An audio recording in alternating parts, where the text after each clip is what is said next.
রাসূল হলো দাঈ ইলাল্লাহ, মরণ যন্ত্রণার সময় তিনি দাঈন ইলাল্লাহ। মইরা যাইতেছেন তখনও বলতেছে, উম্মত নামাজ নামাজ নামাজ।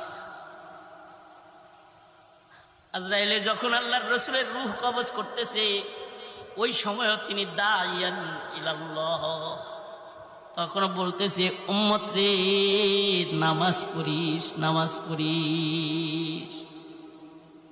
আল্লাহর রাসূল সাল্লাল্লাহু আলাইহি ওয়াসাল্লাম তায়েফে গেছে, এত মার খাইতেছে, তারপরেও বলতেছে, আই আমারে মারিস না, বল লা ইলাহা ইল্লাল্লাহ, কারণ তিনি ওয়াদাইয়ান ইলাল্লাহ। হযরত উম্মুল মুমিনিন আল্লাহর রাসূলকে বলে, ও আল্লাহর নবী, আল্লাহর নবী গো, উহুদের মাঠে আপনার দান দান মুবারক শহীদ হয়ে গেছে।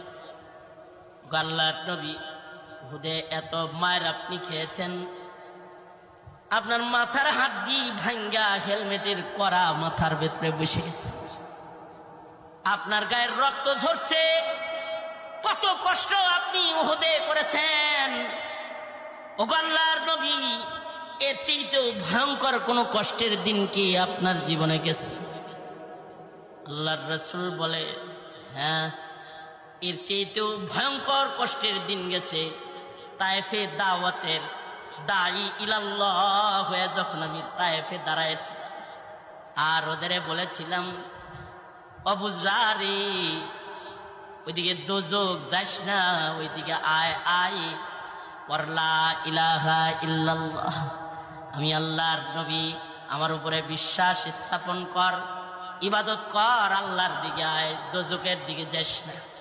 আমি আল্লাহর দিকে আহ্বান করলে, দাঈর জিম্মাদারি পালন করতে তায়েফে আমি দাঁড়াইলে, আয়েশা চতুর্দিক থেকে পাথরের বৃষ্টি আমার উপরে শুরু হয়ে গেল। সিরাত লেখি, এত জোরে জোরে পাথর মেরেছে যে চামড়া ভেদ করে গুলির মতো পাথরগুলা দেহের ভেতরে বসে বসে গেছে। হযরত যায়েদ বলে, যেখান থেকে পাথরের কণা সরায় ওখান থেকে ফিনকি দিয়া রক্ত বাইর হয়ে যায়। 3 বার করে নবী বেহুশ হয়ে পড়ে গেছে। নবী আমার দাঈ ইলাল্লাহ। আল্লাহ তাআলা নবীর রক্ত মাখা বদন দেখা জিবরাইল পাঠায় দিছে, জিবরাইল যাও আমার বন্ধুরে কও, যারা আমার নবীর দাওয়াত মানে না, আমার নবীকে যারা মার দেয়, ওদের জমিনে থাকার অধিকার নাই, বলো না, যাও বলো, যদি অনুমতি দেয় তাহলে আমি 2 পাহাড়ের চিপা দিয়ে করে ধ্বংস করে দেব। এ কারণে রাসূল চিনো ভাই, রাসূল চিনো। নবীকে যত চিনবা তত নবীর হক আদায় করতে পারবা। আমি তো বলি, আমার দোস্ত আহবাব বন্ধু বান্ধব, আপনারা যারা এখানে আসছেন, আপনাদেরকে বলবো, আপনার সন্তানকে রাসূল চিনানোর মেহনত করেন।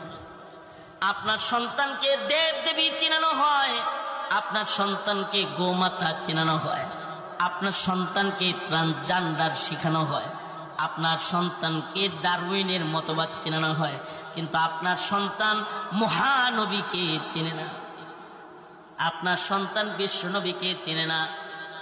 আপনার সন্তানকে যদি আপনি মানুষ বানাইতে চান, তো তার সামনে খেলোয়াড়, অভিনেতা আর নোবেল বিজয়ী মানুষদেরকে তাদের সামনে দিলে হবে না। তাদের সামনে, সন্তানদের সামনে তাকে তুলে ধরতে হবে, যার অনুকরণ করলে সে হবে আল্লাহর পছন্দের জান্নাতি মানুষ, যার